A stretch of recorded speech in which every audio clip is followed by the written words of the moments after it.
ഇനിയും പണിയപ്പെടാൻ ബാക്കിയുള്ള നമുക്ക്, ഇനിയും പണിയപ്പെടാൻ ഒത്തിരി ബാക്കിയുള്ള നമ്മളെ കർത്താവ് പണിയുവാൻ വേണ്ടി നമുക്ക് ദൈവസന്നിധിയിൽ പ്രാർത്ഥിക്കാം. കർത്താവ് നമ്മളെ എല്ലാവരെയും അനുഗ്രഹിക്കുമാറാകട്ടെ. ഈ എളിയവനായ ദാസൻ ഇന്ന് ഞായറാഴ്ച വീട്ടിലെ സഭായുഗത്തിൽ പങ്കുവെച്ച ചിന്തകളുടെ തുടർമാനമായി ചിന്തിക്കുവാനായിട്ട് കർത്താവിൽ ശരണപ്പെടുകയാണ്. കൊരിന്ത്യർക്കെഴുതിയ ലേഖനമായിരുന്നു ചിന്തിച്ച് തുടങ്ങിയത്. അവിടെ കൊരിന്ത് പട്ടണത്തിൽ നിലനിന്നിരുന്ന ഒരു വലിയ ഒരു പ്രാകൃതമായ ഒരു സംസ്കാരം, ആ സംസ്കാരത്തിലൂടെ ആ പട്ടണത്തിലേക്ക് കടന്നു വന്ന തിന്മകൾ ആ തുറമുഖ പട്ടണത്തെ സ്വാധീനിക്കുകയാണ്. സ്വാഭാവികമായിട്ടും സംഭവിക്കുന്നൊരു കാര്യമാണ്. സഭയും നമ്മയൊക്കെ കാലക്രമേണ നമ്മളായിരിക്കുന്ന സ്ഥലത്തെ ലോകം സ്വാധീനിക്കാൻ തുടങ്ങും. ലോകം, ജഡം, പിശാച് എന്ന് നാം പറയുമ്പോൾ ലോകമെന്ന് പറയുന്ന അതിൻ്റെ ഒരു സിസ്റ്റമാണ്. ആ ഒരു സിസ്റ്റം, ലോകത്തിൻ്റെ സിസ്റ്റം എപ്പോഴും അവിടെ ആയിരിക്കുന്നവരെ സ്വാധീനിക്കാൻ സാധ്യതയുണ്ട്. ഉദാഹരണം പറഞ്ഞാൽ, കപ്പൽ വെള്ളത്തിൽ കൂടെ പോകുന്നുണ്ട്. വെള്ളം കപ്പലിൽ കയറിയാൽ കപ്പൽ മുങ്ങിപ്പോകും, കപ്പൽ വെള്ളത്തിലാകും. അപ്പോൾ നമ്മളിതെല്ലാം സമുദ്രത്തിലൂടെ നമ്മൾ യാത്ര ചെയ്യുമ്പോൾ ലോകം നമ്മളെ സ്വാധീനിക്കാം. ലോകത്തിൻ്റെ സിസ്റ്റം, ലോകത്തിൻ്റെ ഇടപെടലുകൾ, ലോകത്തിൻ്റെ സ്വഭാവങ്ങളൊക്കെ സ്വാധീനിക്കാൻ സാധ്യതയുണ്ട്. ഇവിടെയാണ് കൊരിന്ത്യ ലേഖനത്തെ നാം ചിന്തിക്കേണ്ടത്. അവിടെ ഉണ്ടായിരുന്ന ഓരോ പ്രശ്നങ്ങളെയും അപഗ്രഥിച്ചുകൊണ്ട് തൊട്ടുകൊണ്ട് അപ്പോസ്തലനായ പൗലോസ് പറയുന്ന ഭാഗങ്ങളെ നാം രാവിലെ ഒന്ന് ഓടിച്ച് ചിന്തിച്ചുകൊണ്ട് തുടർ ചിന്തനത്തിനായിട്ട് ദൈവകരങ്ങളിൽ നമ്മളെ സമർപ്പിക്കാം. 1-ാം അധ്യായത്തിൽ കാണുന്നു, സഹോദരന്മാരെ, നിങ്ങളുടെ ഇടയിൽ പിണക്കമുണ്ടെന്ന് ക്ലോവയുടെ ആളുകളായി എനിക്ക് അറിവ് കിട്ടിയിരിക്കുന്നു. നിങ്ങൾ ഓരോരുത്തരും, ഞാൻ പൗലോസിൻ്റെ പക്ഷക്കാരൻ, അപ്പൊല്ലോസിൻ്റെ പക്ഷക്കാരൻ, കേഫാവിൻ്റെ പക്ഷക്കാരൻ, ക്രിസ്തുവിൻ്റെ പക്ഷക്കാരൻ എന്നിങ്ങനെ പറയുന്ന പോൽ ക്രിസ്തു വിഭാഗിക്കപ്പെട്ടിരിക്കുന്നു. അപ്പോൾ ഒന്നാമത്തെ ഒരു പ്രശ്നം അവിടെ കാണുകയാണ്. വിഭാഗിതകളാണ്, ഗ്രൂപ്പുകളാണ്. ഇത് ഇന്ന് പിണക്കങ്ങളാണ്. നിങ്ങളുടെ ഇടയിൽ പിണക്കമുണ്ടെന്ന് ക്ലോവയുടെ ആളുകളാൽ എനിക്ക് അറിവ് കിട്ടിയിരിക്കുകയാണ്. പ്രിയമുള്ളവരെ, പിണക്കം, ഗ്രൂപ്പിസം, വിഭാഗിതകൾ, പക്ഷം പിടിക്കലുകൾ, ഇത് ഇന്ന് പുറത്തുള്ള ലോകത്ത് നമുക്കറിയാം, പുറം ലോകത്തിലെ ഏത് പാർട്ടി എടുത്താലും അവിടെ ഗ്രൂപ്പുകളുണ്ടെന്ന് കാണും. കേഡർ പാർട്ടി സംവിധാനങ്ങളുണ്ടായിരുന്ന, ഉരുക്ക് കോട്ടകൾ പോലെ ആയിരുന്ന ഒരു ഉരുക്ക് ശിലയ്ക്ക് സമാനമായ പാർട്ടി സംവിധാനങ്ങളിൽ പോലും ഇന്ന് ഗ്രൂപ്പിസത്തിൻ്റെ ലോകത്തൂടെ കടന്നു പോവുകയാണ്. അത് നാളുകളിൽ ആ സംവിധാനത്തെ എല്ലാം അപജയപ്പെടുത്തുകയാണ്. ഈ അപജയങ്ങൾ അറിയാതെ സഭയ്ക്കകത്തും കടന്നു വന്നിരിക്കുന്ന ഒരു കെട്ടകാലം, ഒരു ഗതികെട്ട കാലത്താണ് നാം ആയിരിക്കുക. നിങ്ങളുടെ ഇടയിൽ പിണക്കമുണ്ടെന്ന്. പിണങ്ങിയിരിക്കാൻ വലിയ ശക്തിയൊന്നും വേണ്ട. പക്ഷേ പിണക്കം തീർക്കാൻ, ഇണക്കാൻ, ആ പിണക്കത്തിൽ നിന്ന് പുറത്തു വരുവാൻ, നമ്മുടെ ഒരു സ്റ്റെപ്പ് റിക്കൺസിലേഷന് വേണ്ടി എടുക്കുവാൻ നമുക്ക് ഒത്തിരി ശ്രമം ആവശ്യമുണ്ട്. അതിനുള്ള കൃപ തരുന്നത് മാനുഷികമല്ല, ദൈവികമാണ്. നിങ്ങളുടെ ഇടയിൽ പിണക്കമുണ്ട്, നിങ്ങളുടെ ഇടയിൽ ഗ്രൂപ്പിസം ഉണ്ട് എന്ന് അറിവ് കിട്ടിയിരിക്കുന്നു. അതാണ് കാണുന്നത്. പിന്നത്തേത് മുമ്പോട്ട് പോകുമ്പോൾ ആത്മീയനാര്, ജഡികനാര്, പ്രാകൃതനാര് എന്ന് ഉള്ള ഒരു ചിന്ത കാണുകയാണ്. ഈ ഒരു വിഷയത്തെക്കുറിച്ച് എളിയവനായ ദാസൻ കുറേ നാളുകൾക്ക് മുമ്പ് പൗരോഹിത്യൻ്റെ ഒരു വീട്ടിലെ സഭായുഗത്തിലൊരു മീനൊക്കെ കൊണ്ടുവന്ന് അത് ക്ലീൻ ചെയ്യുകയും അതിനെ ഡെമോൺസ്ട്രേറ്റ് ചെയ്ത് കാണിക്കുകയും ചെയ്ത ഒരു യൂട്യൂബ് വീഡിയോ നമ്മുടെ പൗരോഹിത്യൻ യൂട്യൂബ് ചാനലിൽ കാണാം. ആരാണ് ജഡീകൻ എന്നുള്ളത്. മുമ്പോട്ട് പോകുമ്പോൾ കാണുന്നു, നിങ്ങളുടെ ഇടയിൽ ദുർനടപ്പുണ്ട്. പിന്നത്തേത് കാണുകയാണ്, നിങ്ങളുടെ ഇടയിൽ വ്യവഹാരങ്ങൾ, ആ വ്യവഹാരങ്ങളെ പരിഹരിപ്പാൻ ജ്ഞാനികൾ നിങ്ങളുടെ ഇടയിലില്ലേ. അപ്പോൾ ലോകത്തുള്ളതെല്ലാം, ലോക സംവിധാനത്തിലുള്ളതെല്ലാം ഇപ്പുറത്തോട്ട് കിടക്കുകയാണ്. നോക്കൂ, പിണക്കം കിടക്കുന്നു, വിഭാഗിതകൾ കിടക്കുന്നു, ഗ്രൂപ്പിസങ്ങൾ കിടക്കുന്നു. ഒരു ഗ്രൂപ്പിൻ്റെയും ഭാഗമാകാൻ, ഒരു വിഭാഗത്തിൻ്റെയും ഭാഗമാകാൻ ദൈവം നമ്മെക്കുറിച്ച് ആഗ്രഹിക്കുന്നില്ല. കാരണം ക്രിസ്തുവിൻ്റെ ശരീരം വിഭാഗിക്കപ്പെടാൻ പാടില്ല. ഏതെങ്കിലും ഇന്ന് രാത്രിയിൽ ഇത് കേട്ടുകൊണ്ടിരിക്കുമ്പോൾ ഏതെങ്കിലും ഒരു ഗ്രൂപ്പിൻ്റെയോ വിഭാഗത്തിൻ്റെയോ പക്ഷം പിടിച്ചുകൊണ്ട് ആ ഒരു പക്ഷത്തിൻ്റെ ഭാഗമായി നിന്നുകൊണ്ട് ഒരു പിളർപ്പിലേക്ക് നയിക്കുന്ന അനുഭവങ്ങളുടെ ഒരു ചുക്കാൻ പിടിക്കാനോ അതിലൊരു കണ്ണിയാകാനോ ഞാനും നിങ്ങളും ഇടയുണ്ടെങ്കിൽ അവിടെ ഒന്നും ദയവായി മാറി നിൽക്കുക. പിളർപ്പിലേക്കോ വിഭാഗിതകളിലേക്കോ നയിക്കാൻ സാധ്യതയുള്ള ഏതെങ്കിലും ഒരു സംവിധാനത്തിൻ്റെ, ഒരു ചിന്താധാരയുടെ, ഒരു ഗ്രൂപ്പിൻ്റെ ഭാഗമായി നാം നിൽക്കുന്നുണ്ടെങ്കിൽ, നമ്മൾ ആ ചങ്ങലയ്ക്കകത്ത് കണ്ണിയാണെങ്കിൽ, നാളെ വരുന്ന തലമുറകളെ ഓർത്ത് ദയവായി അതിൽ നിന്ന് മാറി നിൽക്കുക. നിങ്ങളുടെ ഇടയിൽ പിണക്കമുണ്ടെന്ന് ഞാൻ കേട്ടിരിക്കുന്നു.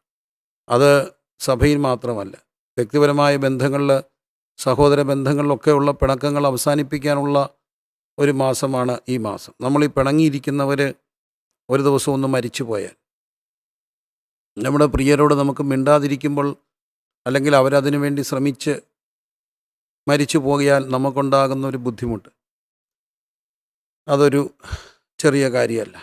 പിണങ്ങം, നിങ്ങളുടെ ഇടയിൽ പിണക്കമുണ്ടെന്ന്.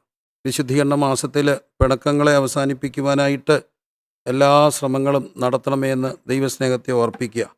എങ്കിലും എളിയവനുണ്ടായ ഒരു അനുഭവത്തെ ഞാൻ ഒന്ന് പറയുവാനായിട്ട് ഇഷ്ടപ്പെടുകയാണ്. എന്നെ ശ്രദ്ധിക്കണേ, ദയവായിട്ട് ഈ നിമിഷം എല്ലാവരും എന്നെ ഒന്ന് ശ്രദ്ധിക്കുക.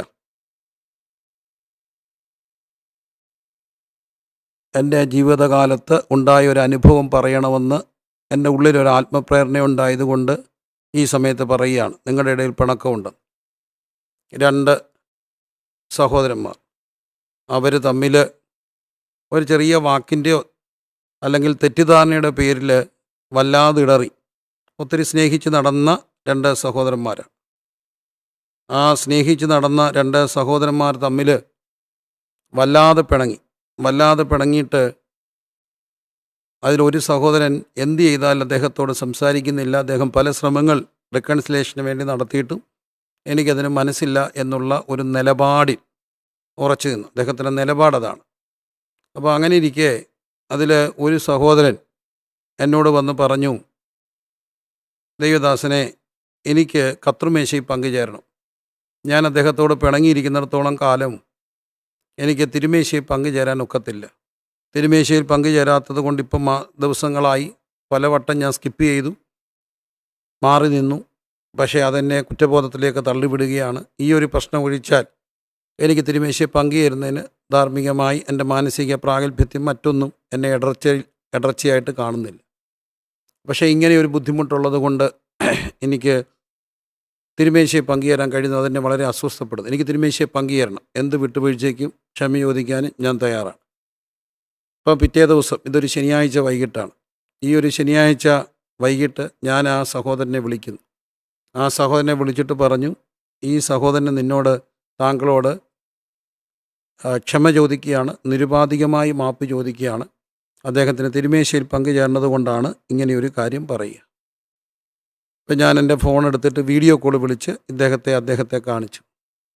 അപ്പോൾ അതിനു മുമ്പ് സംസാരിച്ചു. അപ്പോൾ ഈ സഹോദരൻ്റെ നിലപാട്, ഞാൻ ചത്താൽ, പിന്നെ പുള്ളി പറഞ്ഞത് എൻ്റെ നാ പോലും ആ സഹോദരനോട് മിണ്ടില്ല.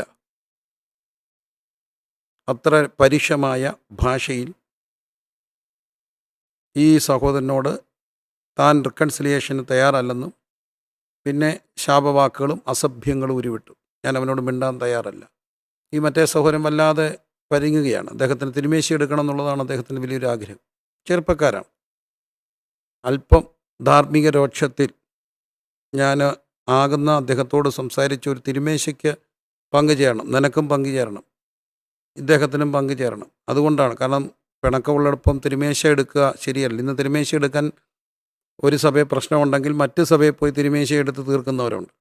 അത് ശരിയാണോ എന്നുള്ളത് നമ്മൾ തന്നെ ഒന്ന് തീരുമാനിക്കുക. സഭ മാറിയത് കൊണ്ട് പശുവിനെ തൊഴുത്തു മാറ്റി കെട്ടിയോണ്ട് പ്രശ്നം തീർത്തില്ലല്ലോ. തീർക്കുകയല്ലേ അതിലും എളുപ്പ വഴി. ഒരു സഭയിൽ പ്രശ്നമുണ്ടായ മറ്റൊരു സഭയിൽ പോയിട്ട് ആ പ്രശ്നം തീർന്ന് അവിടെ തിരുമേശ എടുക്കുന്നതാണോ അതിൻ്റെ ശരി? അപ്പോൾ ഇദ്ദേഹം അതിന് തയ്യാറാകുന്നില്ല. അവസാനം വല്ലാതെ ഒരു അസ്വസ്ഥത തോന്നിയ എളിയദാസന് അന്നേരം ഉണ്ടായ ഒരു ആത്മരോക്ഷത്തിൽ ഒരു കാര്യം ചെയ്തു. ഞാൻ വീഡിയോ കോൾ വിളിച്ചു. എന്നിട്ട് ആ സഹോദരൻ പറഞ്ഞു, നീ ഇത് കാണണം. ഞാൻ ഈ സഹോദരനോട് പറഞ്ഞു, നീ നിരപ്പാകാൻ തയ്യാറാണോ? തയ്യാറാണ്.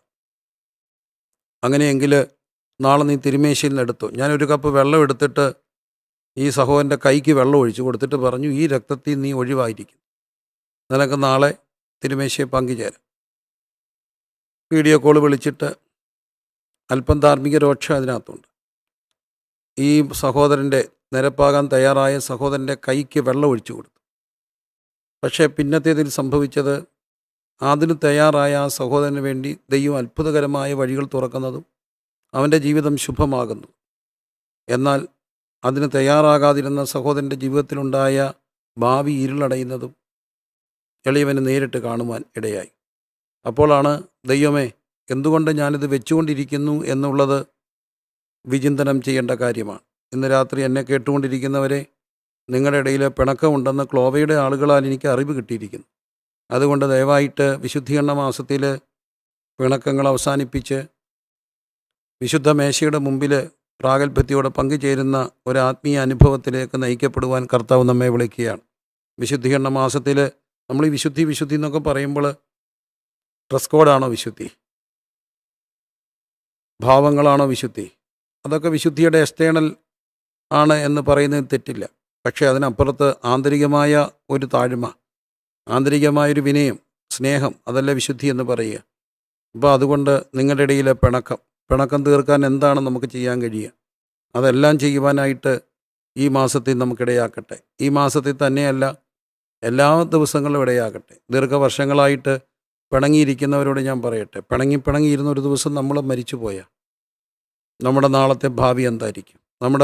നമ്മുടെ മനസാക്ഷിയിൽ എന്ത് സന്തോഷമായിരിക്കും ഉണ്ടാകുക? നിങ്ങളുടെ ഇടയിൽ പിണക്കമുണ്ടെന്ന് ക്ലോവയുടെ ആളുകളാൽ എനിക്ക് അറിവ് കിട്ടിയിരിക്കും. മുമ്പോട്ട് പോകുമ്പോൾ ആത്മീകൻ, ജഡീകൻ, പ്രാകൃതൻ കാണുകയാണ്. പിന്നെ മുമ്പോട്ട് പോകുമ്പോൾ കാണുന്നു ദുർനടപ്പ് ഉണ്ട് എന്ന് കാണുകയാണ്. വ്യവഹാരങ്ങളെക്കുറിച്ച് കാണുകയാണ്. വിഗ്രഹാർപ്പിതങ്ങളെക്കുറിച്ച് കാണുകയാണ്. 7-ാം അധ്യായത്തിലേക്ക് വരുമ്പോൾ ദുർനടപ്പിനെക്കുറിച്ചും ദാമ്പത്തിക ധർമ്മത്തെക്കുറിച്ചും പറയുകയാണ്. പിരിയരുതെന്നുള്ള വളരെ കർക്കശമായ ദൈവിക ഉപദേശത്തെ അവിടെ കാണുകയാണ്. മരണം വരെയുള്ള ദാമ്പത്യ ജീവിതത്തിൻ്റെ വിശ്വസ്തതയെക്കുറിച്ച് പറയുകയാണ്. വീണ്ടും നമ്മൾ മുമ്പോട്ട് പോകുമ്പോൾ 11-ാം അധ്യായത്തിലേക്ക് വരുമ്പോൾ തിരുമേശയെക്കുറിച്ച് കാണുകയാണ്. ഞാൻ കർത്താവിൽ നിന്ന് പ്രാപിക്കുകയും നിങ്ങൾക്ക് ഏൽപ്പിക്കുകയും ചെയ്ത് എന്തെന്നാൽ, കർത്താവായ യേശുവിനെ കാണിച്ചു കൊടുത്ത രാത്രിയിൽ അവിടുന്ന് അപ്പമെടുത്ത് സ്തോത്രം ചൊല്ലി നുറുക്കി, നിങ്ങൾക്ക് വേണ്ടിയുള്ള എൻ്റെ ശരീരം എൻ്റെ ഓർമ്മയ്ക്കായി ഇത് ചെയ്യുമെന്ന് പറയുന്നു. അതിനുശേഷം അവിടുന്ന് പുതിയ നിയമത്തിൻ്റെ രക്തമായ ഉടമ്പടിയെക്കുറിച്ച് പറയുകയാണ്. എന്നിട്ട് പറയുന്നു, തന്നെത്താൻ ശോധന ചെയ്തിട്ട് വേണം ഈ അപ്പം തിന്നുകയും പാനപാത്രത്തിൽ നിന്ന് കുടിക്കുകയും ചെയ്യാൻ. നിങ്ങളെ തന്നെ വിധിക്കുന്നുവെങ്കിൽ വിധിക്കപ്പെടുകയില്ല. വിധിക്കപ്പെടുന്നുവെങ്കിലോ ലോകത്തോടുകൂടെ ശിക്ഷാവിധിയിൽ അകപ്പെടാതിരിക്കേണ്ടതിന് കർത്താവ് നമ്മെ ബാലശിക്ഷ കഴിക്കുകയായിരുന്നു. 11-ാം അധ്യായമാണ്. വിധിക്കുക. ആരെ? നമ്മെ തന്നെ വിധിക്കുക. തിരുമേശയുടെ മുമ്പിൽ മാത്രമല്ല വിധിക്കപ്പെടേണ്ടത്. ഓരോ ദിവസവും തിരുവചനത്തിന് മുമ്പാകെ ഓരോ സന്ധിയും നാം ദൈവസന്ധി സ്വയശോധന ചെയ്യേണ്ടവരാണ്. നാം നമ്മെ തന്നെ വിധിക്കുക. എന്തുകൊണ്ടാണ് അവിടെ പറയുക? വിധിക്കപ്പെടുന്നുവെങ്കിലോ ലോകത്തോടുകൂടെ ശിക്ഷാവിധിയിൽ അകപ്പെടാതിരിക്കേണ്ടതിന് കർത്താവ് നമ്മെ ബാലശിക്ഷ കഴിക്കുകയാണ്. ഞാൻ ഒരു കാര്യം വളരെ കൃത്യമായിട്ട് പറയാം. ചിലരുടെ ജീവിതത്തിൽ, എൻ്റെ ജീവിതത്തിൽ ഞാൻ പറഞ്ഞാൽ, ചെറിയ തെറ്റുകൾക്ക് പോലും പലപ്പോഴും ദൈവത്തികമായ ശിക്ഷകൾ കിട്ടാറുണ്ട്. അത് ഞാൻ തിരിച്ചറിയാറുണ്ട്. എന്തുകൊണ്ടെന്ന് ചോദിച്ചാൽ, ഒരു പക്ഷേ എല്ലാവരുടെയും ജീവിതത്തിൽ അങ്ങനെ സംഭവിക്കുന്നില്ല. കാരണം താൻ സ്നേഹിക്കുന്നവരെ ബാലശിക്ഷ കൊടുക്കും. ബാലശിക്ഷ നൽകുമെന്നപ്പനെങ്കിലും ചിലരോട് തൻ സ്നേഹം കുറഞ്ഞു പോയിട, നന്മയെ തൻകരം നൽകുമെന്നീശനിൽ. അപ്പോൾ ബാലശിക്ഷ. നാം വിധിക്കപ്പെടുന്നുവെങ്കിൽ ലോകത്തോടുകൂടെ ശിക്ഷാവിധിയിൽ അകപ്പെടാതിരിക്കേണ്ടതിന് കർത്താവ് നമ്മെ ബാലശിക്ഷ കഴിക്കുകയാണ്. സ്വയം ശോധന. അതുകൊണ്ട് ഇന്നും തിരുമേശ ആചരിക്കുമ്പോൾ ഓർക്കപ്പെടേണ്ട ഒരു യഹൂദ പശ്ചാത്തലമുണ്ട്. അവർ പെസഹ ആചരിക്കുമ്പോൾ അവിടെ പുളിപ്പുള്ളതൊന്നും പാടില്ലെന്നാണ്. അപ്പോൾ അതുകൊണ്ട് വീട്ടിൻ്റെ ഗ്രഹനാഥൻ ചെയ്യുന്നൊരു കാര്യം പ്രതീകാത്മകമായി, സിംബോളിക്കലി ഒരു റാന്തൽ കത്തിക്കുകയും വീടിൻ്റെ അകമെല്ലാം പരിശോധിക്കുകയും ചെയ്യും. എന്തെങ്കിലും പുളിച്ചതുണ്ടോ എന്ന് പരിശോധിക്കുക.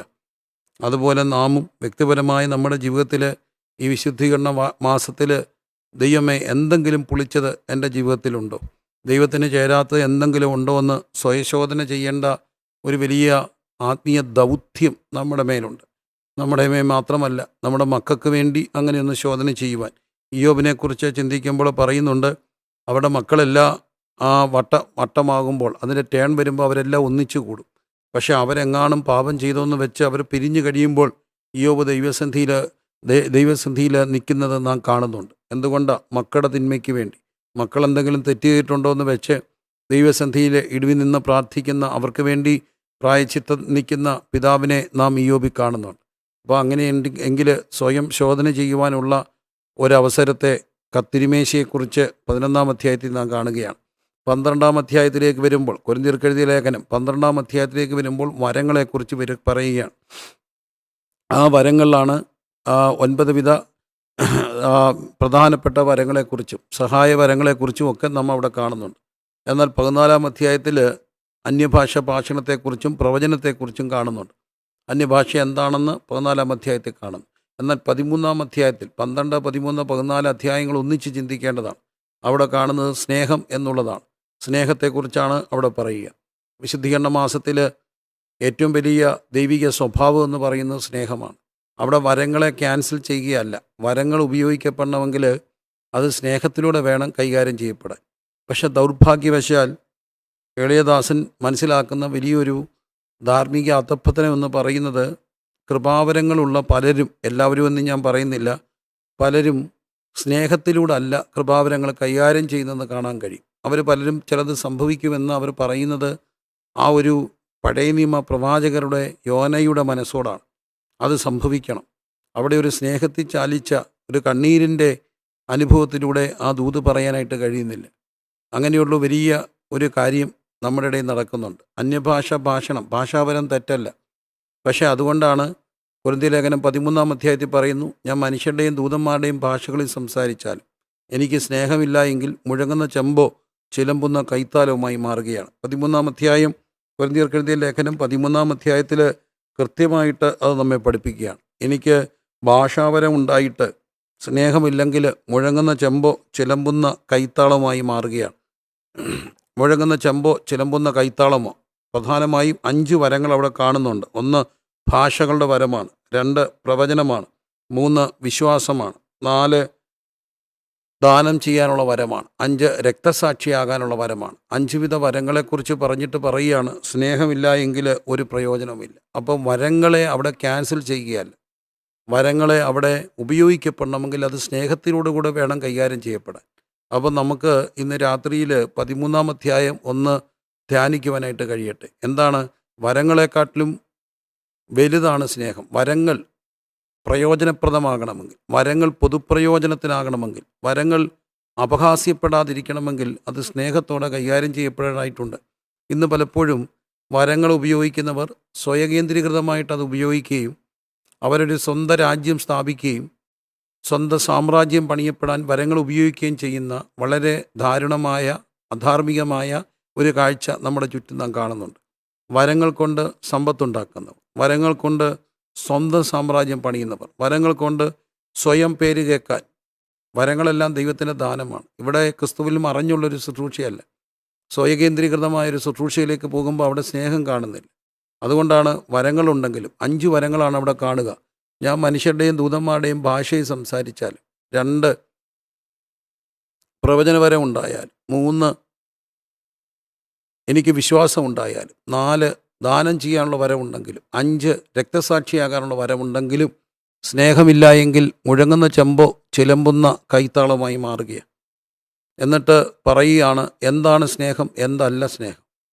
ഇന്ന് രാത്രിയിൽ എന്നെ കേൾക്കുന്ന പ്രിയപ്പെട്ടവരെ, പലപ്പോഴും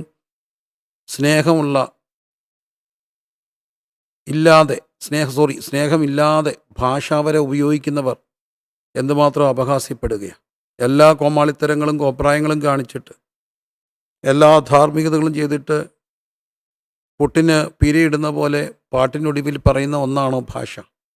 ഭാഷാവരം ഉണ്ടായിട്ട് സ്നേഹമില്ലെങ്കിൽ മുഴങ്ങുന്ന ചെമ്പോ ചിലമ്പുന്ന കൈത്താളമായി മാറുകയാണ്. ഭാഷാവരം ഉണ്ടായിട്ട് സ്നേഹമില്ലെങ്കിൽ അവിടെ ഭാഷ ദുരാത്മാവാണെന്ന് പറയാൻ ഞാൻ ആളല്ല. പക്ഷേ ദൈവത്തോട് ചോദിച്ചു മേടിക്കേണ്ട ഒന്നാണ് സ്നേഹം എന്ന് പറയുക. ഈ ഭൂമിയെ മുമ്പോട്ട് കൊണ്ടുപോകുന്ന സ്നേഹമാണ്. എന്താണ് സ്നേഹം എന്നാണ് അവിടെ പറയുക. സ്നേഹം ദീർഘമായി ക്ഷമിക്കുകയും ദയ കാണിക്കുകയും ചെയ്യുകയാണ്. സ്നേഹം ദീർഘമായി ക്ഷമിക്കുകയാണ്. കേരളക്കാർക്ക്, ഇന്ത്യക്കാർക്ക് മറക്കാനാവാത്ത 1-2 സംഭവങ്ങൾ ഓർപ്പിക്കുകയാണ്. ഒന്ന്, ജോൺ പോൾ രണ്ടാമനെ 1981 മെയ് 13 മുഹമ്മദ് അലി ആഖ വെടിവെക്കുന്നുണ്ട്. ആ വെടിയേറ്റത് ലക്ഷ്യം തെറ്റിപ്പോയി. അതുകൊണ്ട് അദ്ദേഹത്തിൻ്റെ ജീവൻ രക്ഷപ്പെടുകയാണ്. പക്ഷേ തന്നെ വെടിവെച്ച വ്യക്തിയെ കാണാൻ വേണ്ടി ജോൺ പോൾ രണ്ടാമൻ ജയിലിലേക്ക് പോകുമ്പോൾ ലോകം പാടിയൊരു കാര്യമുണ്ട്, പാപിയെ തേടി വന്നവൻ്റെ പിൻഗാമിയാണ്. തന്നെ വെടിവെച്ച മുഹമ്മദ് അലി ആഖയെ കാണാൻ വേണ്ടി ജോൺ പോൾ രണ്ടാമൻ മാർപ്പാപ്പ ജയിലിലേക്ക് ചെല്ലുകയാണ്. അതുപോലെ തന്നെ ഇന്ത്യക്കാർക്ക് ഓർമ്മയുള്ളൊരു കാര്യമുണ്ട്, മറക്കപ്പെടാത്ത ഒരു കാര്യം. ഇൻഡോറിൽ നിന്ന് ഭോപ്പാലിലേക്കുള്ള പാസഞ്ചർ ട്രെയിനിൽ യാത്ര ചെയ്യുകയാണ്. മധ്യപ്രദേശിലെ ആ ട്രെയിൻ യാത്രയ്ക്കിടയിൽ റാണി മരിയ എന്ന സഹോദരി കന്യാസ്ത്രീയെ സമന്ദർ സിംഗ് തുരുതുരെ കുത്തി കൊല്ലുകയാണ്. ഫ്രാൻസിസ്കൻ ക്ലാരിസ്റ്റ് ഓർഡറിൽപ്പെട്ട ആ കന്യാസ്ത്രീ തുരുതുരെ കുത്തേറ്റ് മരിച്ച ദാരുണമായൊരു സംഭവം നമ്മുടെ ഓർമ്മയെ കാണും. പക്ഷേ സംഭവം അവിടം കൊണ്ട് തീർന്നില്ല. സമന്ദർ സിംഗ് ജയിലിലേക്ക് പോവുകയാണ്. സമന്ദർ സിംഗ് ജയിലിലേക്ക് പോയതിന് ശേഷം സംഭവിച്ചതാണ് അത്ഭുതകരമായൊരു കാര്യം. ഈ സിസ്റ്റർ റാണി മരിയ പെരുമ്പാവൂര് പുല്ലുവഴിയിലുള്ള ഒരു കുടുംബത്തിലെയാണ്.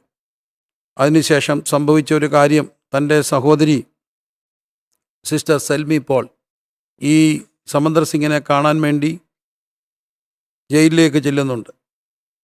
അങ്ങനെ ജയിലിലേക്ക് ചെല്ലുകയും ജയിലധികൃതരുടെ അനുവാദത്തോടു കൂടി തൻ്റെ സഹോദരിയെ തുരുതുരെ കുത്തിക്കൊന്ന സമന്ദർ സിംഗിൻ്റെ കയ്യിൽ രക്ഷാബന്ധൻ കെട്ടിക്കൊടുക്കുകയും ചെയ്യുന്നുണ്ട്, രാഖി. അത് ഒരു ഇന്ത്യൻ കൾച്ചറിൽ ഒരു സഹോദരൻ്റെ കയ്യിൽ, സഹോദരനായി കാണുന്ന ഒരാളുടെ കൈകൾ കെട്ടുന്ന ഒരു വലിയ പാരമ്പര്യം അതിൻ്റെ പിന്നിലുണ്ട്. ഇന്ന് മറ്റ് പല ചിത്രങ്ങളും അതിൻ്റെ പിന്നിലുണ്ടെങ്കിലും അവിടെ തൻ്റെ സ്വന്തം സഹോദരനായി കണ്ടുകൊണ്ട് തൻ്റെ സ്വന്തം സഹോദരിയെ, കൂടപ്പുറപ്പിനെ കുത്തിക്കുന്ന ആ സഹോദരൻ്റെ കയ്യിൽ രാഖി രക്ഷാബന്ധൻ കെട്ടുകയാണ്. അത് കെട്ടിക്കഴിഞ്ഞപ്പോൾ 2006 ഈ സമന്ദർ സിംഗ് ജയിലിൽ നിന്ന് വിമോചനാകുന്നുണ്ട്. ജയിലിൽ നിന്ന് വിമോചനായ ശേഷം അദ്ദേഹം പുല്ലുവഴി വരികയും പെരുമ്പാവൂർ വരികയും ആ വീട് സന്ദർശിക്കുകയും ചെയ്യുന്നുണ്ട്. തൻ്റെ ജീവിതത്തെ വല്ലാതെ ട്രാൻസ്ഫോം ചെയ്ത ഒന്നാണ് സിസ്റ്റർ റാണി മരിയയുടെ സഹോദരി തൻ്റെ സന്ദർശിക്കുകയും തന്നോട് ക്ഷമിക്കുകയും ചെയ്തത്. തൻ്റെ ഒരു സഹോദര തുല്യനായി കണ്ടുകൊണ്ട് സ്വന്തം കൂടപ്പിറപ്പിനെ തുരുതുരെ കുത്തിക്കൊന്ന സഹോദരൻ്റെ കയ്യിൽ ഒരു സഹോദരി എന്ന നിലയിൽ സഹോദരനായി അംഗീകരിച്ചുകൊണ്ട് ആ ചരട് കെട്ടുമ്പോൾ, ആ ചരട് കെട്ടുന്നത് എന്നുള്ള കാര്യമല്ല ഞാൻ പറയുക, എങ്കിലും ലോകം കണ്ട വലിയൊരു സത്യമുണ്ട്. സ്നേഹം ക്ഷമിക്കുന്ന ഒന്നാണ്. എങ്ങനെയാണ് ഇങ്ങനെയൊക്കെ പറയാൻ കഴിയുക? വരികയാണ് ആ ദിവസം. തൻ്റെ കുഞ്ഞുങ്ങളെയും പ്രിയപ്പെട്ടവനെയും ചുട്ടുകൊന്ന ദിവസത്തിന് ഇനിയും ദിവസങ്ങളേ ഉള്ളൂ.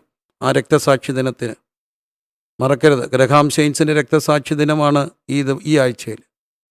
തിരുവല്ലയിൽ അതുമായിട്ട് ബന്ധപ്പെട്ട വലിയൊരു മീറ്റിംഗ് കൂടുന്നുണ്ട്. പക്ഷേ ഒരു കാര്യം ഓർക്കുക, ലോകം കണ്ട ഒരു കാര്യം, ആ സഹോദരി അവരോട് ക്ഷമിച്ചതാണ്. എന്താണ് സ്നേഹം? സ്നേഹം ദീർഘമായി ക്ഷമിക്കുന്നതാണ്. സ്നേഹം ദീർഘമായിട്ട് ക്ഷമിക്കുന്ന ഒന്നിൻ്റെ പേരാണ് സ്നേഹമെന്ന് പറയുക. വിശുദ്ധീകരണ മാസത്തിൽ നമ്മൾ എന്തോരം സ്നേഹത്തിൽ വളർന്നു എന്നുള്ളതാണ് അവിടെ ചിന്തിക്കേണ്ടത്. നമ്മളൊരു കുഞ്ഞിൻ്റെ ബർത്ത്ഡേ ആഘോഷിക്കുമ്പോൾ അതിന് 10 വയസ്സ് 12 വയസ്സൊക്കെ ആകുമ്പോൾ 12 വയസ്സിൻ്റെ 15 വയസ്സിൻ്റെ ഒക്കെ സന്തോഷത്തിൽ കേക്ക് മുറിക്കുകയും ചിലപ്പോൾ ആഘോഷങ്ങൾ നടക്കുകയും 15 എന്നുള്ള അല്ലെങ്കിൽ അത്രയും മെഴുകുതിരി വെക്കുകയും ഊതിക്കെടുത്തുകയും ഒക്കെ ചെയ്യും. പക്ഷേ അവിടെ നമ്മളും ചിന്തിക്കേണ്ട ഒരു കാര്യമല്ലേ, ഒരു കുഞ്ഞ് ജനിക്കുമ്പോൾ അവിടെ നമ്മുടെ സ്റ്റാറ്റസ് മാറുകയാണ്. സാധാരണ ഒരു സഹോദരന്, ഒരു ആണും പെണ്ണുമായിട്ട് നടന്നവർ വിവാഹ ജീവിതത്തിലേക്ക് പ്രവേശിക്കുമ്പോൾ അവർ ഭാര്യയും ഭർത്താവുമായി മാറുകയാണ്. വർഷങ്ങൾ പിന്നിടുമ്പോൾ നാം ചോദിക്കേണ്ട കാര്യം, ദാമ്പത്യ ജീവിതത്തിൻ്റെ 25ാം വാർഷികം ആഘോഷിക്കുക. 25ാം വാർഷികം ആഘോഷിക്കുമ്പോൾ ചിന്തിക്കപ്പെടേണ്ട കാര്യം എന്തുമാത്രം സ്നേഹത്തിൽ വളർന്നു എന്നുള്ളതാണ്. സ്നേഹത്തിൽ വാശിയുടെയും പിണക്കത്തിൻ്റെയും ലോകത്തൂടെ പോവുകയാണ്. വല്ലാതെ സങ്കടം തോന്നിയ, വല്ലാതെ ഉള്ളു പൊള്ളിപ്പോയ പല സംഭവങ്ങളിലൊന്ന് വാർഷികത്തിൻ്റെ എത്രയാണ് 50ാം വാർഷികം ആഘോഷിക്കുന്ന ദമ്പതികൾ, 50 ഓർക്കുന്നില്ല എങ്കിലും 50ാം വർഷം ആഘോഷിക്കുകയാണ് അപ്പനും അമ്മയും 50ാം വാർഷികം ആഘോഷിക്കുമ്പോൾ ക്രൈസ്തവ ദമ്പതികളാണ്. പക്ഷേ അവരുടെ പത്രത്തിൽ, സഭാ മാസികയിലോ പത്രത്തിലോ ഒക്കെ വാർഷികത്തിൻ്റെ ആ അഡ്വർടൈസ്മെൻറ്റ് പണം കൊടുത്ത് ഇടുകയാണ്. പക്ഷെ പണം കൊടുത്ത വാർഷികത്തിൻ്റെ അഡ്വർടൈസ്മെൻ്റ് ഇട്ടപ്പോൾ സങ്കടകരമായൊരു കാര്യം, അവർക്കിഷ്ടമില്ലാതിരുന്ന, അവർ മാറ്റി നിർത്തിയ, പിണക്കം തോന്നിയ, വർഷങ്ങളായി മിണ്ടാതിരിക്കുന്ന ഒരു മകൻ്റെ പേര് മക്കളുടെ പേര് കോളത്തിലില്ല. സ്വന്തം അപ്പൻ കാശ് കൊടുത്ത് ഇട്ട അഡ്വർടൈസ്മെൻറ്റിനകത്ത് തൻ്റെ ഉദരത്തിൽ നിന്ന് രക്തത്തിൽ നിന്ന് പുറത്ത് വന്ന മകൻ്റെ പേരില്ലാതെ അഡ്വർടൈസ്മെൻ്റ് ഇട്ടപ്പോൾ ആ മകൻ എനിക്ക് ആ ഫോട്ടോ ഇട്ട് തന്ന് വായിച്ചോ. മൂത്ത ആളുടെ ഉണ്ട്, മറ്റേ ആളുടെ ഉണ്ട്. പക്ഷേ ഈ മകൻ്റെ പേരിടാൻ ആ അപ്പന് മനസ്സില്ല. ആ അമ്മ എന്തുമാത്രം മുറിഞ്ഞു കാണും, ആ മകൻ എന്തുമാത്രം മുറിഞ്ഞു കാണും, ആ മകൻ്റെ പങ്കാളി എന്തുമാത്രം മുറിഞ്ഞു കാണും, ആ മകൻ്റെ കുഞ്ഞുങ്ങൾ അത് കാണുമ്പോൾ അവർക്കെന്ത് മുറിവുണ്ടാകും. എന്തിനാണ് ഈ അരിശം, എന്തിനാണ് ഈ പിണക്കം? ഇവിടെ ഓർക്കണം, ഇവിടെയാണ് സിസ്റ്റർ സെൽമി പോളിൻ്റെ ക്രൈസ്തവ ധാർമ്മികത ലോകത്തെ, ഇന്ത്യയെ പിടിച്ചു കുലുക്കിയത്. 2006 സമന്ദർ സിംഗ് പുറത്തു വരുമ്പോൾ കേരളത്തിൽ വന്നിരുന്നു. ഇന്ന് അദ്ദേഹം ആ സ്നേഹത്തിൻ്റെ ഒരു പ്രചാരകനായിട്ട് ഒരു ശാന്തമായ ജീവിതം നയിക്കുകയാണെന്നാണ് ഞാൻ മനസ്സിലാക്കുക. അങ്ങനെയെങ്കിൽ എന്തിനാണ് ഈ പിണക്കം, എന്തിനാണ് ഈ പിണക്കം? ഇന്ന് രാത്രിയിൽ ചിന്തിക്കുക, സ്നേഹം ദീർഘമായി ക്ഷമിക്കുക. ആരാണ് മുൻകൈ എടുക്കുക, ആരാണ് തോക്കുക, ആരാണ് ജയിക്കുക? ആര് ജയിച്ചു? അൾട്ടിമേറ്റ്ലി ആരാ ജയിക്കുക? ആരും ജയിക്കാത്ത ഒരു യുദ്ധത്തിൽ ആരൊക്കെയോ തോക്കുകയാണ്, എല്ലാവരും തോക്കുക. എങ്കിലും വായിച്ച ഒരു സംഭവം ഓർമ്മയുണ്ട്. കല്യാണം കഴിഞ്ഞപ്പോൾ അവരുടെ ദാമ്പത്യത്തിൽ മുമ്പോട്ട് പോവുകയാണ്. മുമ്പോട്ട് പോകുമ്പോഴാണ് ഗ്രാമാന്തരീക്ഷത്തിലെ കർഷക കുടുംബത്തിൽ നിന്ന് വന്ന ഭർത്താവ്, പട്ടണത്തിൽ നിന്ന് വന്ന പെൺകുട്ടി, അവരൊന്നിച്ച് ജീവിക്കുമ്പോൾ ഭാര്യ രാവിലെ ഇഡലിയും ചമ്മന്തിയും ഒക്കെ ഉണ്ടാക്കി കൊടുത്തു. ഭർത്താവ് കഴിച്ചു. വലിയ സന്തോഷത്തോടെ അവൾ ചോദിച്ചു എങ്ങനെയുണ്ടെന്ന്. അപ്പോഴാണ് ഭർത്താവ് പറയുന്നത് ഉപ്പ് കുറവാണ്. ഉപ്പ് കുറവാണെന്ന് പറയാൻ കാര്യമുണ്ട്, അവൾക്ക് ഉപ്പ് കൂടുതലല്ലത്. അവൾ നോക്കിയിട്ട് പറഞ്ഞ് പാകമാണല്ലോ. കാരണം പട്ടണത്തിൽ വളർന്ന അവിടെ പപ്പായിക്ക് ബ്ലഡ് പ്രഷർ ഉണ്ടായിരുന്നു, അമ്മയ്ക്കും BP ഉണ്ടായിരുന്നു. അപ്പോൾ അതുകൊണ്ട് ആ വീട്ടിൽ ഉപ്പ് കുറവാണ് ഉപയോഗിക്കുക. അതുകൊണ്ട് അവളുടെ നാക്കിന് ആ ഉപ്പ് പാകമാണ്, പരുവമാണ്. പക്ഷേ നല്ല ഗ്രാമത്തിൽ അധ്വാനിച്ച് ജീവിച്ച അവിടുത്തെ അപ്പന് നല്ലപോലെ ചോറിൻ്റെ കൂട്ടത്തിൽ ഇച്ചിരൂടെ ഉപ്പിട്ട്, നമ്മുടെ പഴയ കാരണന്മാരൊക്കെ കണ്ടിട്ടില്ലേ, ചോറൊക്കെ ഇട്ടിട്ട് അതിൻ്റെ പുറത്ത് ഇച്ചിരൂടെ ഉപ്പിടും. എന്നാൽ അവർ നല്ലപോലെ വേർക്കൊഴുപ്പി അധ്വാനിക്കുന്നവരാണ്, കർഷകരാണ്. അതുകൊണ്ട് തന്നെ ധാരാളം ഉപ്പ് കൂട്ടി കഴിക്കുന്നവരാ. അദ്ദേഹത്തിന് ഉപ്പ് കൂടുതലാണ്. അപ്പോൾ ഈ സൗകര്യം ഉപ്പ് കുറവാണെന്ന് പറഞ്ഞു ചേട്ടാ ഞാൻ ഇച്ചിരൂടെ കൂടുതൽ ഉപ്പിട്ട് കറി ഉണ്ടാക്കാം. പക്ഷേ ചേട്ടൻ പെട്ടെന്ന് ചിന്തിക്കുകയാണ്, അവൾ ഉപ്പ് കൂടുതലിട്ടാൽ എനിക്ക് പാകമാകും, പക്ഷേ അവൾക്കത് ബുദ്ധിമുട്ടാകില്ലേ? രണ്ടുപേരും കൂടെ ഒരു തീരുമാനം എടുക്കുന്നു, നീ ഇച്ചിരി ഉപ്പ് കൂട്ടുക, ഞാൻ ഇച്ചിരി ഉപ്പ് കുറയ്ക്കാം. ആരൊക്കെ ഒന്ന് തോക്കുകയും ആരൊക്കെ ഒന്ന് മാറുകയും ഒന്ന് തോക്കുകയൊക്കെ ചെയ്യുമ്പോഴല്ലേ ഈ പിണക്കം തീരത്തുള്ളൂ. ദൈവമേ സഹായിക്കണമേ. സ്നേഹം ദീർഘമായി ക്ഷമിക്കുകയാണ്, സ്നേഹം ദീർഘമായി ക്ഷമിക്കുക. എന്തെന്നില്ലാത്ത ബഹളങ്ങളുടെയും വഴക്കുകളുടെയും ഒക്കെ ലോകത്തൂടെ ഉത്തരാധുനിക സമൂഹം പോവുകയാണ്. എന്തിനാണ് ഈ പ്രകമ്പനങ്ങൾ, എന്തിനാണ് ഈ ഭൂകമ്പങ്ങൾ? നമുക്ക് പോലും അറിയാത്ത, നമുക്ക് പോലും ചിന്തിക്കാത്ത രീതികളിലേക്ക് പ്രശ്നങ്ങൾ നീളുമ്പോൾ സ്നേഹം സ്നേഹം സ്നേഹം ദീർഘമായി ക്ഷമിക്കുകയാണ്. സ്നേഹം ദയ കാണിക്കുന്നു. എന്താണ് ദയ എന്ന് പറയുന്നത്? അത് വെറും സിമ്പതിയല്ല, കമ്പാഷൻ ഇൻ ആക്ഷനാണ്. സ്നേഹം ദയ കാണിക്കുന്നതാണ്. എന്തെങ്കിലും ഒന്ന് ചെയ്യാൻ നമ്മളെ പ്രചോദിപ്പിക്കുന്നതാണ് സ്നേഹമെന്ന് പറയുക. അനുകമ്പ നോക്കി നിൽക്കുന്നതാണ്. പക്ഷേ പ്രാവർത്തികമാക്കുന്ന ഒന്നിൻ്റെ പേരാണ് ദയ എന്ന് പറയുക. ഒരു പക്ഷേ ഒരു ആക്സിഡൻ്റ് ഉണ്ടാകുമ്പോൾ കണ്ടുകൊണ്ട് നിൽക്കാം, അഭിപ്രായം പറയാം. പക്ഷേ സ്വന്തം വാഹനത്തിൽ ആ വ്യക്തിയെ കോരിയെടുത്തുകൊണ്ട് പോകുമ്പോൾ നമ്മുടെ പുത്തൻ കാറിലെ ചോര പറ്റിയെന്ന് വരും. ഒരു പറ്റേ നമ്മുടെ കാർപ്പറ്റ് നല്ല ലെതർ സീറ്റോ നല്ല കുഷ്യനോ അല്പം ചോര പുരണ്ടാൽ അതൊന്ന് കഴുകിക്കളയാൻ ഒരു നല്ല ഒരു സർവീസ് സ്റ്റേഷനിൽ കയറ്റിയാൽ മതി. പക്ഷേ ആ ചോര അവിടെ പിരളുമ്പോൾ അവിടെ ദയയാകുകയാണ്. ആ ആക്സിഡൻറ്റിൽപ്പെട്ട ആളെ വാരിയിട്ടുകൊണ്ട് പോകും. ദയവായിട്ട് എളിവൻ പറയട്ടെ, നമ്മുടെ മക്കളൊക്കെ അങ്ങനെ ഒരു കൃത്യത്തിന് വേണ്ടി മുതിർന്നാൽ ഒരിക്കലും അവരെ ഡിസ്കറേജ് ചെയ്യരുത്. കാരണം ജീവൻ രക്ഷിക്കുന്ന ദയയുടെ, ജീവൻ രക്ഷിക്കുന്ന ആ ഒരു പ്രക്രിയയുടെ ഭാഗമാകുന്നവർ സ്നേഹം ദയയായി മാറുകയാണ്. സ്നേഹം ദീർഘമായി ക്ഷമിക്കുന്നു. ഇന്ന് രാത്രിയിൽ ക്ഷമയുടെ വിശാലപ്പെട്ട ലോകത്തേക്ക് ദൈവം നമ്മെ ക്ഷണിക്കുകയാണ്. എന്തുകൊണ്ടാണ് നമ്മൾ വല്ലാതെ ഇങ്ങനെ അരിശപ്പെടുന്നത്, വല്ലാതെ പിണക്കത്തിലൂടെ പോകുന്നത്? എത്രയോ മാസങ്ങളായി മിണ്ടാതിരിക്കുന്നവർ, പിന്നെ എന്ത് വിശുദ്ധിയാണ് നമുക്ക് പറയാനുള്ളത്? ദൈവമേ എന്നെ വിശുദ്ധനാക്കണമേ എന്ന് പ്രാർത്ഥിക്കുന്നവർ, ഏറ്റവും വലിയ ദൈവത്തിൻ്റെ വിശുദ്ധി എന്ന് പറയുന്നത് ദൈവത്തിൻ്റെ സ്നേഹമാണ്. സ്നേഹം ദീർഘമായി ക്ഷമിക്കുന്നു, സ്നേഹം ദയ കാണിക്കുന്നു. കായ്ക്കുകയാണ്, സ്നേഹം ദയ കാണിക്കുകയാണ്. ഈ ജീവനുള്ള ആ സംഭവം മറക്കരുത്. സ്നേഹം സ്പർദ്ധിക്കുന്നില്ല, സ്നേഹം നിഗളിക്കുന്നില്ല, സ്നേഹം ചീർക്കുന്നില്ല, സ്നേഹം അയോഗ്യമായി നടക്കുന്നില്ല, സ്വാർത്ഥം അന്വേഷിക്കുന്നില്ല, ദേഷ്യപ്പെടുന്നില്ല, ദോഷം കണക്കിടുന്നില്ല.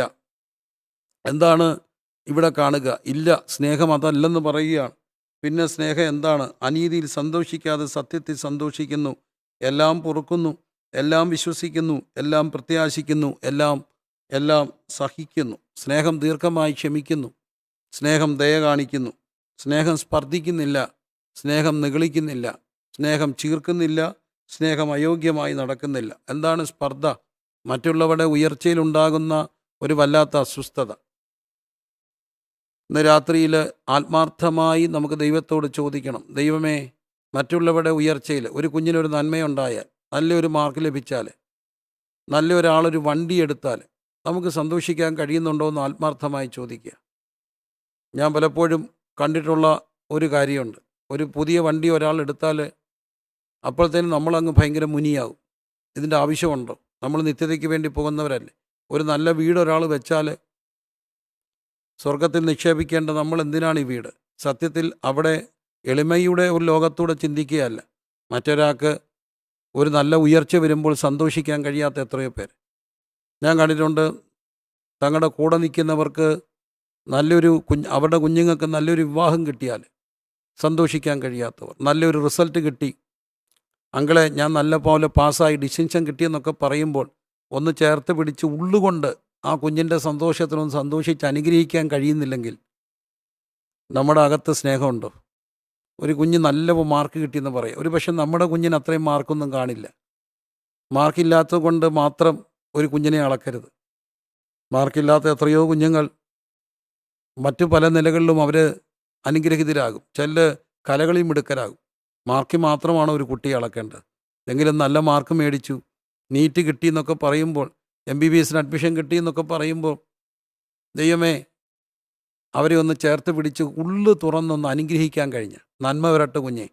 നമ്മുടെ ഗ്രാമങ്ങളൊക്കെ എങ്ങനെയായിരുന്നു? ഒരു കുഞ്ഞിന് നീറ്റ് കിട്ടിയാൽ, അല്ലെങ്കിൽ അന്ന് എൻട്രൻസാണ്, മെഡിസിൻ അഡ്മിഷൻ കിട്ടിയാൽ നാട്ടുകാരെല്ലാം അവിടെ കൂടും. പ്രായമുള്ളവരൊക്കെ വന്നിട്ട് പറയും, ദൈവം നിന്നെ അനുഗ്രഹിക്കട്ടെ. അങ്ങനെ ജോലിക്കൊക്കെ പോകുമ്പോൾ അവർക്ക് അല്ലെങ്കിൽ പഠിക്കാനായിട്ട് പോകുന്ന മക്കൾക്കൊക്കെ അയൽപക്കത്തുള്ളവരൊക്കെ വന്നിട്ട് ഒരു കാര്യം ചെയ്യുമായിരുന്നു. ഇങ്ങനെ നാടിൻ്റെ ഒരു സമ്പ്രദായമാണ്, തലയിൽ ഇങ്ങനെ കൈവച്ച് അനുഗ്രഹിക്കും. ഒരു വിവാഹത്തിന് ഇറങ്ങി പോകുമ്പോൾ കാരണവന്മാരും അയൽക്കാരും ഒക്കെ വന്നിട്ട് ഒരു തലയിലൊരു കൈ വെച്ച് കുഞ്ഞെ നന്മ വരട്ടെ എന്ന് പറയുന്ന ഒരു ആത്മീയ പശ്ചാത്തലം. പക്ഷേ ക്രൈസ്തവ മാതാപിതാക്കളെ, സഹോദരങ്ങളെ, നമുക്കൊരു മറ്റൊരു കുഞ്ഞിൻ്റെ നല്ലൊരു സന്തോഷത്തിൽ ഉള്ളു നിറഞ്ഞ് ഒന്നും തലയിൽ കൈവച്ച് കുഞ്ഞെ ദൈവം നിന്നെ അനുഗ്രഹിക്കട്ടെ എന്ന് ഹൃദയത്തിൽ നിന്ന് പറയാൻ കഴിയുന്നുണ്ടോ? സന്തോഷമുണ്ട്. നീ യാത്ര പോവല്ലേ, നിനക്ക് ജോലി കിട്ടിയില്ലേ, നിനക്ക് നല്ലൊരു വിവാഹം ഒരുങ്ങിയില്ലേ, സന്തോഷമുണ്ട് കുഞ്ഞെ എന്ന് പറയാൻ കഴിയുന്ന ഒരാത്മീയ വിശാലത, അതാണ് സ്നേഹം. അതോ ചെറിയതായിട്ടെങ്കിലും ഒരു കിരികിരിപ്പ്, ഒരു അസ്വസ്ഥതയുണ്ടോ? ദൈവമേ, ആരുടെയും ഉയർച്ചയിൽ വേദനിക്കാത്തൊരു ഹൃദയവും അസ്വസ്ഥപ്പെടാത്തൊരു ഹൃദയവും ആരുടെയും താഴ്ചയിൽ സന്തോഷിക്കാത്തൊരു ഹൃദയവും ഈ വിശുദ്ധീകരണ മാസത്തിൽ എനിക്ക് തരണമെന്ന് പ്രാർത്ഥിക്കണം. ആരുടെയും ഉയർച്ചയിൽ അസ്വസ്ഥപ്പെടാത്തൊരു ഹൃദയവും ആരുടെയും താഴ്ചയിൽ സന്തോഷിക്കാത്തൊരു ഹൃദയവും. ഒന്നുകൂടെ പറയട്ടെ, ആരുടെയും ഉയർച്ചയിൽ അസ്വസ്ഥപ്പെടാത്തൊരു ഹൃദയവും ആരുടെയും താഴ്ചയിൽ ഞാൻ എന്നും ദൈവത്തോട് പ്രാർത്ഥിക്കുന്ന ഒരു കാര്യമാണ്. സന്തോഷിക്കുന്നവരുടെ കൂടെ സന്തോഷിക്കാനും ദുഃഖിക്കുന്നവരുടെ കൂടെ ദുഃഖിക്കാനുമുള്ളൊരു മാനസിക വിശാലത തരണമേ. സന്തോഷിക്കുന്നവരുടെ കൂടെ സന്തോഷിക്കുവാനും ദുഃഖിക്കുന്നവരുടെ കൂടെ ദുഃഖിക്കുവാനും ഉള്ളൊരു മാനസിക വിശാലത തരണമേ. ഒരിക്കലും ഒരാളുടെ ഉയർച്ചയിലും അസ്വസ്ഥപ്പെടാത്ത ഒരാത്മീയ വിശാലത. അതുകൊണ്ട് എല്ലാം ജയിച്ച, എല്ലാം നേടിയ, എല്ലാം തികഞ്ഞ ഒരാളായിട്ടല്ല, എല്ലാ വീഴ്ചകളോടും കൂടെ ഈ നിങ്ങളുടെ മുമ്പിൽ നിന്നുകൊണ്ട് എളിവനും പറയുന്നു, നമുക്കൊരുമിച്ച് പ്രാർത്ഥിക്കാം. ആരുടെയും ഉയർച്ചയിൽ അസ്വസ്ഥപ്പെടാത്ത, ആരുടെയും ഇകഴ്ചയിൽ തകർച്ചയിൽ സന്തോഷിക്കാത്ത, സ്പർദ്ധിക്കാത്ത ഒരു ഹൃദയം. സ്നേഹം സ്പർദ്ധിക്കുന്നില്ല, സ്നേഹം നിഗളിക്കുന്നില്ല, ചീർക്കുന്നില്ല. ചീർക്കുക എന്നൊക്കെ പറയുന്നത് ലവ് ഡസിൻ്റെ അരകൻ, അഹങ്കരിക്കുന്നില്ല എന്നുള്ളതാണ്. ഇന്ന് പലരും അറിയാതെ തന്നെ അവരുടെ അഹന്തകൾ പുറത്ത് കാണിക്കാറുണ്ട്. നമുക്കൊരു ഉയർച്ച കിട്ടുമ്പോൾ അത് പ്രദർശനത്തിൻ്റെ ലോകമാണ്. ഒരു പ്രദർശനോത്സുകത എല്ലായിടത്തുമുണ്ട്. നമ്മുടെ കയ്യിലൊരു നല്ല ബൈക്കൊക്കെ കിട്ടിയാൽ പലരും കണ്ടിട്ടില്ല, അത് ഭയങ്കര ശബ്ദത്തിലൊക്കെ പോവുക. എന്തിനാ ഈ മക്കളൊക്കെ ഇങ്ങനെ പോവുക? അവരുടെ ആ ബൈക്ക് അവർ പ്രദർശിപ്പിക്കുകയല്ലേ. കുഞ്ഞുങ്ങളെ പ്രദർശിപ്പിക്കാത്ത ഒരു ലോകം. അതായത് നമ്മൾ ഒന്നിലും അഹങ്കരിക്കാതെ വിനയപ്പെട്ട് ജീവിക്കണം. മനുഷ്യരൊക്കെ എന്തിനാണ് ഈ നിഗളം അഹങ്കാരമൊക്കെ ഉണ്ടാകുക? ഞാൻ വല്ലാതെ ദുഃഖിക്കുന്ന ഒരാളാണ് പല കാര്യത്തിലും. കാരണം ഒത്തിരി ജീവിതം കണ്ടു, ഒത്തിരി പേരുടെ കണ്ടു. നിഗളിച്ചവരൊക്കെ പലരും അടിപറ്റിപ്പോകുന്നത് ഞാൻ കണ്ടു. ശുശ്രൂഷയിൽ നിഗളിച്ച പലരും ഇന്നില്ല എന്നുള്ളത് യാഥാർത്ഥ്യമാണ്. ശുശ്രൂഷയിൽ നിഗളിച്ച പലരും ഇല്ല എന്നുള്ളത് സത്യമാണ്. ധനത്തിൽ നിഗളിച്ച പലരും ഇന്ന് ദരിദ്രരാണെന്നുള്ളത് സത്യമാണ്. പലതിലും നിഗളിച്ച പലരുമില്ല. അപ്പോൾ നമുക്കൊന്നേ പറയാനുള്ളൂ, ഇന്നലെ മിന്നിയ ഉന്നത ശ്രേഷ്ഠന്മാർ അന്യരാണിന്നീ മണ്ണിൽ. എന്നാലോ സാധു ഞാൻ സന്നിധയെ നിന്നത്, പൊന്നേശുവേ കൃപയാ കൃപയാ കൃപയാ കൃപയാ. എവിടെങ്കിലും അഹങ്കരിച്ചിട്ടുണ്ടെങ്കിൽ നമ്മുടെ അകത്ത് ദൈവസ്നേഹം കുറയുകയാണ്. ദൈവമേ, അഹങ്കരിക്കാത്തൊരു ഹൃദയം തരണം. സ്നേഹം ചീർക്കുന്നില്ല. സ്നേഹം മറ്റുള്ളവരുടെ ഉയർച്ചയിൽ ഒരിക്കലും അസ്വസ്ഥപ്പെടാതിരിക്കാൻ, മറ്റുള്ളവരുടെ ഉയർച്ചയിൽ ഒരിക്കലും അസ്വസ്ഥപ്പെടാതിരിക്കാൻ. ദൈവമേ, അവിടുത്തെ വീട്ടിലെ കുഞ്ഞിന് ജോലി കിട്ടിയെന്ന് കേൾക്കുമ്പോൾ, അവിടെ നല്ലൊരു വിവാഹം ഉറച്ചു എന്ന് കേൾക്കുമ്പോൾ, ഒരു പക്ഷേ നമ്മുടെ കുഞ്ഞിനെക്കാട്ടും പ്രായം കുറഞ്ഞൊരു കുഞ്ഞായിരിക്കും അത്. നമ്മുടെ മോളായിരിക്കും അതിലും പ്രായമുള്ളത്. എൻ്റെ മോൾ നിൽക്കുമ്പോൾ അനിയത്തിയുടെ മോൾക്ക് കല്യാണം വന്നപ്പോൾ അസ്വസ്ഥപ്പെടരുത്. ഞാൻ അങ്ങനെയുള്ളവരെ കണ്ടിട്ടുണ്ട്. സ്വന്തം കൂടപ്പുറപ്പിൻ്റെ മകൾക്കിടെ കല്യാണത്തിന് വരുമ്പോൾ അത് ദേഷ്യപ്പെട്ട് പിണങ്ങി കല്യാണ ഉറപ്പിന് പോകാതിരിക്കുന്ന സഹോദരി. എല്ലാവരും ചോദിക്കുക, എന്തിയ കൂടപ്പുറപ്പൻ? ഒറ്റക്കാരിയോ അവിടെ കുശുമ്പാണ്. അവൾക്കൊരു നന്മയുണ്ടായതിൻ്റെ കുശുമ്പ്. ദൈവമേ, നമ്മുടെ കൊച്ചിൻ്റെ കല്യാണം അതിൻ്റെ സമയത്ത് നടന്നോളും. നമ്മുടെ കുഞ്ഞിൻ്റെ ജോലി അതിൻ്റെ സമയത്ത് കിട്ടിക്കോളും. നമുക്ക് വരേണ്ടതെല്ലാം വന്നോളും. പക്ഷെ മറ്റുള്ളവരുടെ ഉയർച്ചയിൽ സന്തോഷിക്കണം. വീണ്ടും പറയട്ടെ, സന്തോഷിക്കുന്നവരുടെ സന്തോഷത്തിൽ പങ്കുചേരാനും ദുഃഖിക്കുന്നവരുടെ ദുഃഖത്തിൽ ഹൃദയം നിറഞ്ഞ് അവരോട് പങ്കുചേരാനുമുള്ള കൃപ. സ്നേഹം സ്പർദ്ധിക്കുന്നില്ല, സ്നേഹം നിഗളിക്കുന്നില്ല, സ്നേഹം ചീർക്കുന്നില്ല. ഒന്നിലും അഹങ്കരിക്കാതെ ജീവിക്കാനുള്ള ഒരു കൃപയ്ക്ക് വേണ്ടി ദൈവത്തോട് പ്രാർത്ഥിക്കണം. ദൈവമേ, ഒന്നിലും അഹങ്കരിക്കാതിരിക്കാനുള്ള കൃപ എനിക്ക് തരണമേ. ചീർക്കുന്നില്ല. വീണ്ടും മുമ്പോട്ട് പോകുമ്പോൾ കാണുകയാണ് സ്നേഹം. ഞാൻ പെട്ടെന്ന് പോട്ടെ. എല്ലാം വിശ്വസിക്കുകയാണ്, എല്ലാം പൊറുക്കുകയാണ്, എല്ലാം പ്രത്യാശിക്കുകയാണ്.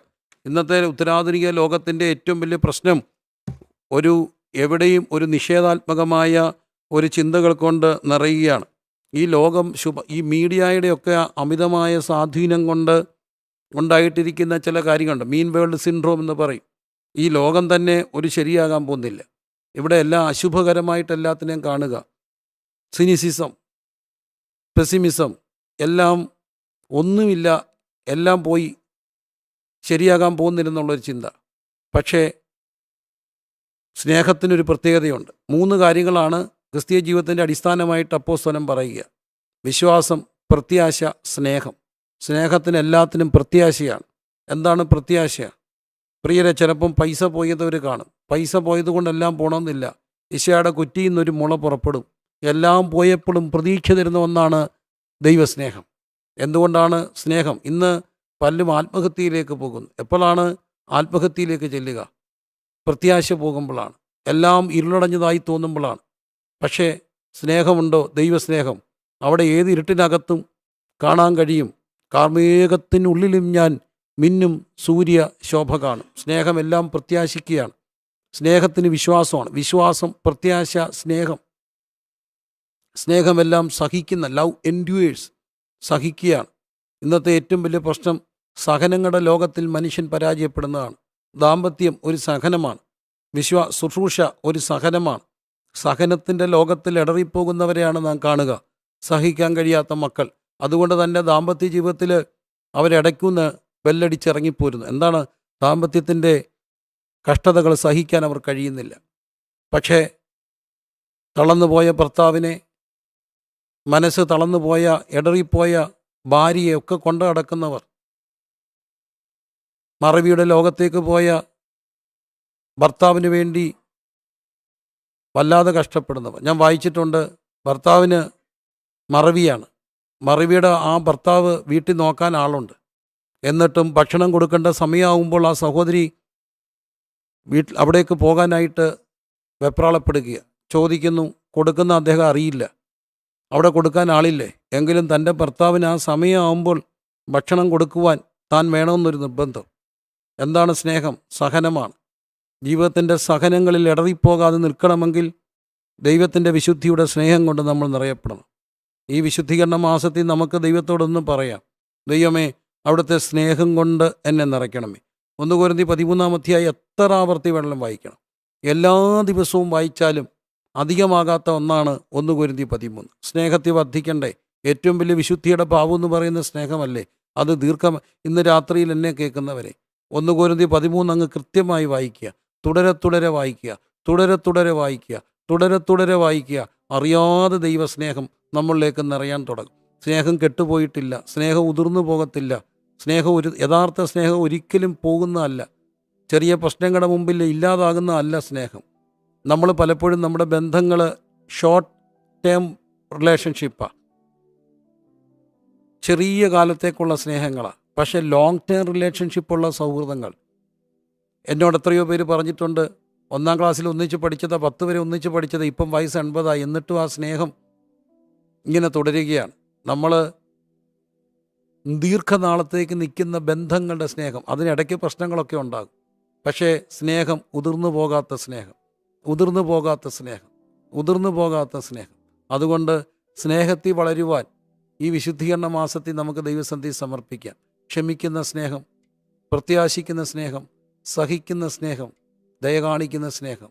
അതില്ലാതെ എന്ത് ഭാഷാവരം, അതില്ലാതെ എന്ത് പ്രവചനം, അതില്ലാതെ എന്ത് രോഗശാന്തി. ദൈവമേ, സ്നേഹത്തിൽ വളരാൻ കുപ്പുകയിലോടെ പ്രാർത്ഥിക്കുക, നിറമഴികളോടെ പ്രാർത്ഥിക്കുക. കുറച്ചുകൂടെ സ്നേഹിക്കാൻ. ഈ വിശുദ്ധീകരണ മാസത്തിൽ എൻ്റെ അമ്മയെ കുറച്ചുകൂടെ സ്നേഹിക്കാൻ, പിതാവിനെ കുറച്ചുകൂടെ സ്നേഹിക്കാൻ, പങ്കാളിയെ കുറച്ചുകൂടെ സ്നേഹിക്കാൻ, എന്തുമാത്രം സ്നേഹത്തിൽ ഞാൻ വളർന്നു എന്ന് ഒന്ന് നോക്കാൻ. ശുശ്രൂഷയെ വളർന്നു എന്നൊക്കെ പറയുമ്പോൾ പ്രിൻസിപ്പാൾ ശുശ്രൂഷയിൽ ഇപ്പോൾ ഒത്തിരി വളർന്നു എന്ന് ചിലർ പറയാറുണ്ട്, പഴയ ആളല്ല. പക്ഷേ എൻ്റെ ശുശ്രൂഷ വളർന്നു എന്ന് നിശ്ചയിക്കുന്നത് ഞാൻ എത്ര മീറ്റിംഗ് പ്രസംഗിച്ചെന്നോ എത്ര രാജ്യത്ത് പോയെന്നോ ഒന്നും ഉള്ളതല്ല. എന്തുമാത്രം എൻ്റെ ജനത്തെ എനിക്ക് സ്നേഹിക്കാൻ കഴിഞ്ഞെന്നുള്ളത്. സ്നേഹത്തിൽ ഞാൻ എന്തോരം വളർന്നോ അതാണ് എൻ്റെ വളർച്ചയുടെ മാനദണ്ഡം സ്വർഗം നോക്കുന്നത്. ഞാൻ എത്ര രാജ്യത്ത് പോയെന്നോ എത്ര യോഗത്തിൽ പ്രസംഗിച്ചെന്നോ എൻ്റെ എത്ര പ്രസംഗം യൂട്യൂബിൽ അപ്ഡേറ്റ് ആയെന്നോ ഒന്നും തമ്പുരാൻ്റെ കണക്കിലില്ല. എന്തുമാത്രം സ്നേഹത്തിൽ വളർന്നു. ദാമ്പത്യ ജീവിതത്തിൽ ഇത്ര വർഷങ്ങൾ പിന്നിടുമ്പോൾ ചോദിക്കുക, എന്തുമാത്രം സ്നേഹത്തിൽ വളർന്നു. ഒരു കുഞ്ഞിൻ്റെ ബർത്ത്ഡേ ആഘോഷിക്കാൻ ചോദിക്കുക, എനിക്ക് എന്തോരം ആ കുഞ്ഞിനോടുള്ള ബന്ധത്തിൽ സ്നേഹത്തിൽ വളരാനൊത്തു. ഒരു സഭയിൽ ഇത്ര നാൾ ശുശ്രൂഷിപ്പോൾ എന്തോരം അവരെ സ്നേഹത്തിൽ എനിക്ക് വളരാനൊത്തു. ദൈവമേ, സ്നേഹം love is never stagnant, it either diminish or gross. ഒന്നിൽ വളരും അല്ലെങ്കിൽ കുറയും. എന്തുമാത്രം സ്നേഹത്തിൽ വളർന്നിട്ടുണ്ടെന്ന് ഈ വിശുദ്ധീകരണ മാസത്തിൽ ചിന്തിച്ചുകൊണ്ട് നമുക്ക് ദൈവസന്നിധിയിൽ തുടരാം. കർത്താവ് നമ്മെ അനുഗ്രഹിക്കട്ടെ. വിശ്വാസം, പ്രത്യാശ, സ്നേഹം, ഇവയിൽ വലുതോ സ്നേഹം തന്നെ.